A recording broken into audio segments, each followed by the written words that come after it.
I was able to watch it the majority of the day I was at my computer. We're looking at the SPY right now, and we dipped below the all-time high, and look at this candle too. We even attempted to break back above, and it got slapped back down. Look at all this volume too. That's a lot of just activity around these prices. So we're down about 6.5% from the all-time high. Pretty low RSI too. That fell really fast. But yeah, that's all for that. Gold and silver did something pretty interesting. Take a look at silver. Wow, this chart looks like a mess. Let me clean it up a little bit. It actually fell below this kind of like trend line that I drew. Thought a lot of activity was happening here. It fell below, but it actually kind of held above. Same thing with gold. We have this kind of trend line here, where this seems to be a place where $178 about for GLD. People don't want it to dip below. AG was surprising today.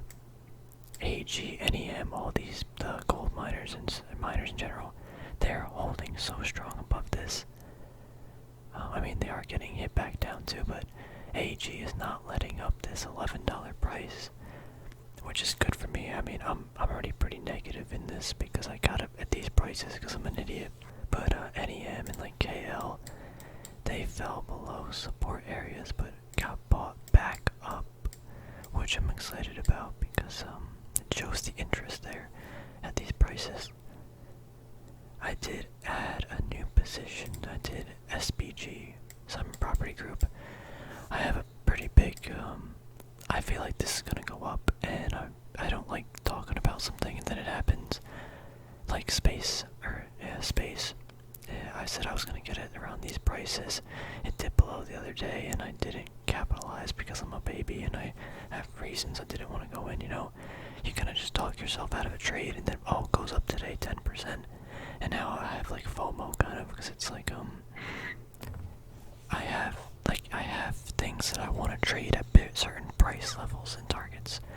The targets get hit and reached, and I find excuses and reasons to not get in. Now that is actually kind of a good thing, right? Because you don't want to hop in every single trade and then end up kind of losing money, or you don't want to be too impulsive. But again, if I'm watching something and it hits a price target, why am I not getting in?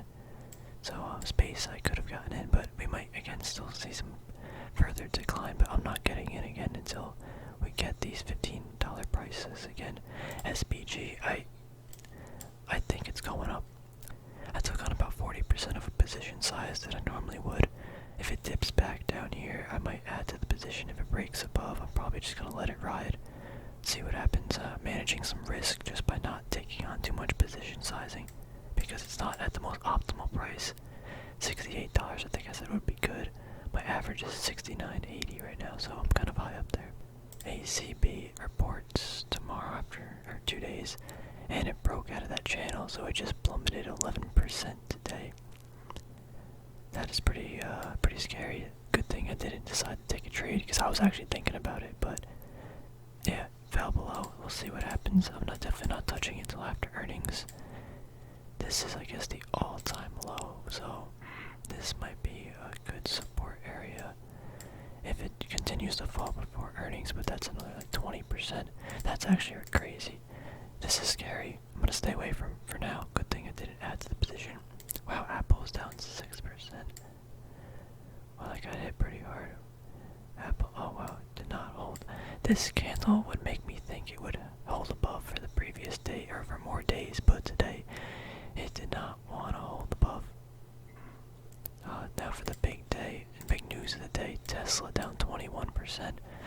Insane, so it's down. Why is this lagging now? It's down 34% in about 7 days. Incredible, and it's not surprising at all to me. And the thing goes straight up, shooting up hundreds of percent in just weeks. It's gotta come down, or something's gotta happen, you know.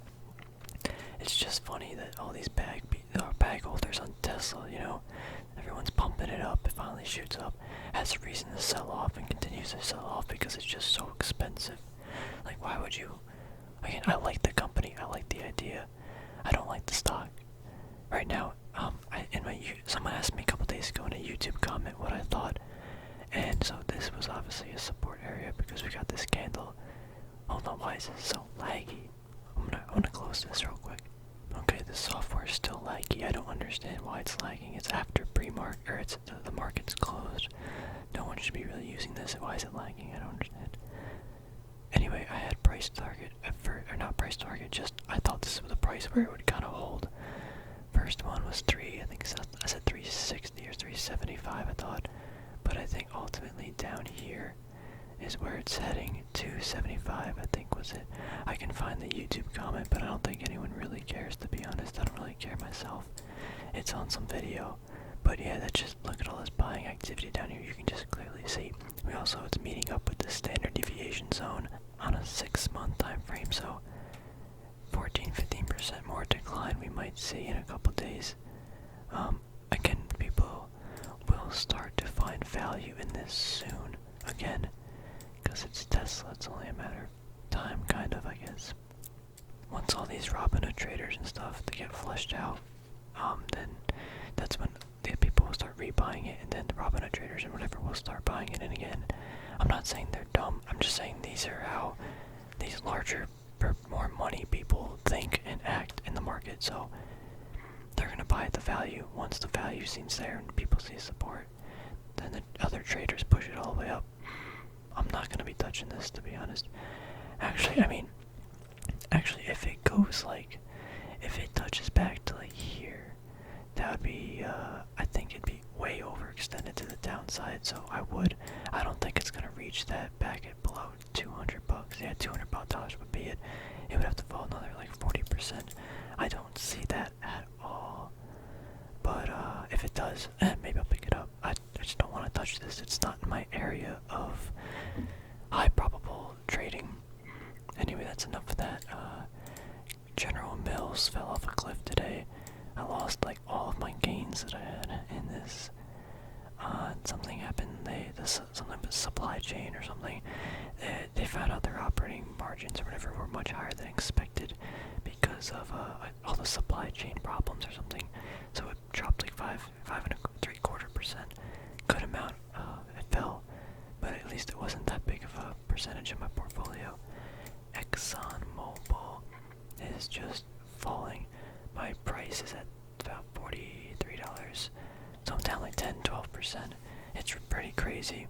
It's kind of unfortunate, but now we're at this 2 standard deviation zone, and it's do I pick up more because it's at this slow zone, or do I just hang on to it and see what happens? I'm not really concerned until they decide to cut their dividend, and according to the last annual report or quarterly report, they're seriously not looking to do so at all. They have so much cash on their balance sheet, and they have a lot of cash flow. I'm not entirely concerned, but again, there's always that thing in the back of your mind, it could happen, and they could do it, and that would just drive the stock price down so much. So I'm not overly exposed in it, just in case if that is something that will happen, so I'm not at too much risk. But for the meantime, I think I'm just gonna keep what I have and just let it ride out. What else happened today? I guess Nikola, that thing, Nikola and General Motors, I think they merged or something, not merged, but yeah, right here, General Motors took a stake in Nikola for $2 billion, so that drove it up about 40%. Pretty crazy if you ask me. I didn't trade it, obviously. I'm not good at trading these things. But anyone who did get into it, congratulations. You made a lot of money. Look at that volume. It's crazy. What else did really good today? Codex. Wait, what the heck? This must have done. Wow. That shot right up. Space, we talked about that. General Motors was also up a good amount. Just based on that news. Disney is hanging in on this support area, which is good. Again, I kind of wish I took off 25% 100% of the position before earnings because, you know, I thought it would go down, or I just didn't want the risk, and it ends up going up. I didn't really check over anything else for a trade. I'm just you know, spectating for now. Etsy was actually interesting, or becoming interesting to me. It's down a pretty good amount. I still think it's very expensive on a fundamental level, but I think the price, I think the trade might be here, or the decision. I'm not sure where it's gonna go. The chart doesn't look that good either, but I do like it for some reason. Maybe as a tech play. AMD, I forgot. AMD, you know, it was up a pretty good amount. I think on the day it was, or not on the day, but it got bought back up to the previous high. Actually, like, or the close, yesterday's close, like just about got pushed back down. I need to see some more candles and maybe a retest of 75 bucks. I feel like again it's going up. It's just gotta take a big cool off period. Unless if tech just continues to crash. Google is back at this. I don't know. There's a lot of decisions to be made. I need to like meditate on it or something. But yeah. So I guess that's really all for this video. Gonna be kind of a short one, I guess.